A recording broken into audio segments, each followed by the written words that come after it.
Puji Tuhan. Selamat pagi Bapak Ibu Saudara sekalian yang saya kasihi. Bertemu kembali dengan renungan pagi kuat dan berkemenangan. Mari kita awali dengan pujian dan penyembahan. Haleluya. Mari kita sembah Dia. Mari kita puji Dia. Yesus, rindu selalu bersamamu, tinggal di dalam kediaman-Mu, oh Tuhan, sebab ku sukai hadirat-Mu, tak ingin ku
kami yang ada dalam kerajaan sorga, yang kami kenal di dalam namanya Tuhan Yesus Kristus, terima kasih untuk segala kebaikan dan kemurahan-Mu yang senantiasa berlaku bagi kami. Biarlah pujian dan penyembahan kami boleh menyenangkan hati-Mu.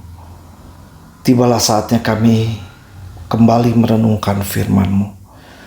Tolong kami Roh Kudus untuk dapat kami lebih mengerti, lebih mengenal Engkau sebagai Tuhan dan Juru Selamat kami. Terpujilah Tuhan, dalam nama Yesus kami berdoa. Amin. Mari kita buka ayat perenungan kita yang diambil dari Kidung Agung pasal yang kedua, ayatnya yang kelima. Saya bacakan untuk Bapak Ibu Saudara sekalian. Kuatkanlah aku dengan penganan kismis, segarkanlah aku dengan buah apel, sebab sakit asmara aku. Kitab Kidung Agung ini ditulis oleh Raja Salomo, merupakan puisi Raja Salomo dengan mempelai wanita Solamit, yang menggambarkan mempelai pria adalah Tuhan kita. Mempelai wanita adalah gereja Tuhan, kita semua, yang senantiasa dikatakan tadi sakit asmara aku, kerinduan gereja yang ingin selalu berjumpa dengan Tuhan. Karena setiap perjumpaan mendatangkan kekuatan, mendatangkan kesegaran, sehingga dapat menikmati Tuhan dalam setiap perjumpaan. Tema kita pada pagi hari ini bagaimana kita menikmati Tuhan. Mempelai wanita ini begitu menikmati mempelai pria. Bagaimana gereja Tuhan dapat menikmati Tuhan. Sehingga setiap perjumpaan itu mendatangkan kekuatan, mendatangkan kesegaran. Sehingga pada saat ini dikatakan bahwa aku ingin kembali berjumpa. Aku sakit asmara. Aku rindu akan Tuhan untuk mendapatkan kekuatan, untuk mendapatkan kesegaran. Kalau dikatakan tadi adalah kismis yang mempunyai rasa manis, sehingga bisa dikecap bahwa Tuhan itu manis rasanya. Ketika kita dapat menikmati Tuhan, pasti kita senantiasa rindu kembali lagi mengecap Tuhan. Dan kita tidak pernah beralih daripada Tuhan. Dimanapun kita berada, dimanapun kita pergi, kita senantiasa akan rindu kembali ke dalam hadirat Tuhan.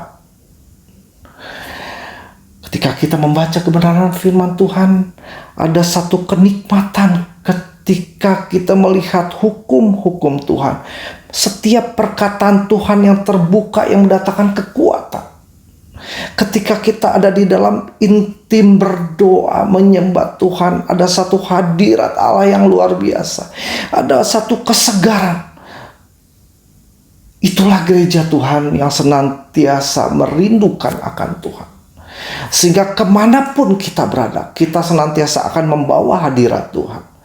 Dalam pekerja, dalam usaha, dalam apapun yang menjadi tugas kita, mari libatkan Tuhan. Nikmati Tuhan dalam segenap situasi yang saudara hadapi.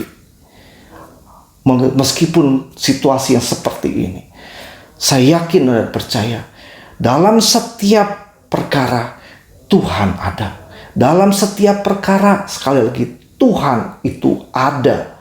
Dan janjinya ya dan amin. Dia sangat bertanggung jawab atas setiap perkataannya. Dikatakan bahwa setiap firman yang sudah ditaburkan tidak akan kembali dengan sia-sia. Sebab itu kerinduan itu menjadikan kita senantiasa ingin kembali ke hadirat Tuhan. Inilah yang merupakan gambaran mempelai wanita yang ingin selalu berjumpa. Sakit asmara aku rindu ingin berjumpa dengan mempelai pria. Saudara, kita sebagai anak-anak Tuhan, kita harus mempunyai kerinduan yang sama. Sehingga kita dapat mengecap Mazmur Daud dalam Mazmur 34 ayat yang ke-9 mengatakan, kecaplah dan lihatlah betapa baiknya Tuhan. Ketika kita dapat mengecap, kita dapat melihat dalam setiap peristiwa dalam kehidupan kita. Kita dapat melihat Tuhan bekerja, menyertai. Susah ataupun senang, Dia ada menyertai saudara. Dia tidak pernah meninggalkan saudara dan saya. Sehingga kita dapat mengecap betapa manisnya Tuhan. Dimanapun saudara berada, saudara akan mencari Tuhan. Kemudian berbahagialah orang yang berlindung kepadanya. Ada satu perlindungan Tuhan ketika kita ada dalam menikmati Tuhan. Perlindungan Tuhan akan menyertai saudara dimanapun saudara berada. Dia tidak pernah meninggalkan saudara. Sama seperti Maria. Kalau kita lihat di dalam Lukas 10 ayat yang ke-39. Ketika itu mengatakan bahwa perempuan Maria itu, saudaranya Marta itu, duduk di kaki Tuhan, di kaki Yesus, terus rindu mendengarkan perkataan Tuhan. Kerinduan itu, kerinduan Maria itu, biarlah menjadi kerinduan kita, gereja Tuhan. Senantiasa ingin ada di hadirat Tuhan, senantiasa melibatkan Tuhan, senantiasa membawa nama Tuhan, sehingga kita menikmati Tuhan dalam setiap pergerakan hidup kita, saudara, dan melibatkan Tuhan di dalamnya. Benar, Lukas 10 ayat 42 Tuhan katakan, tetapi hanya satu saja yang perlu. Maria telah memilih bagian yang terbaik yang tidak akan diambil daripadanya. Pilihan itu merupakan pilihan terbaik.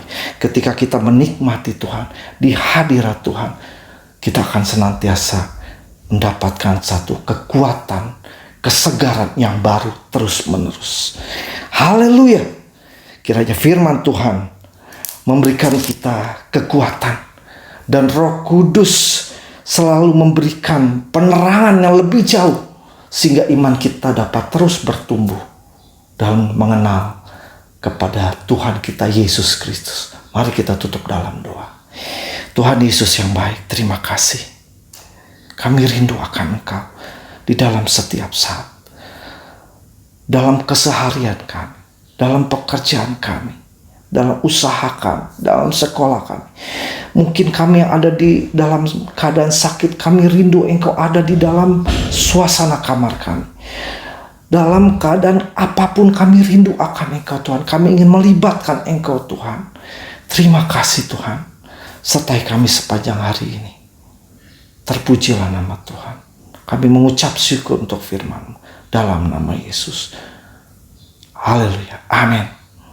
Tuhan Yesus memberkati kita semua. Pimpinlah, oh Roh Kudus, pimpinlah.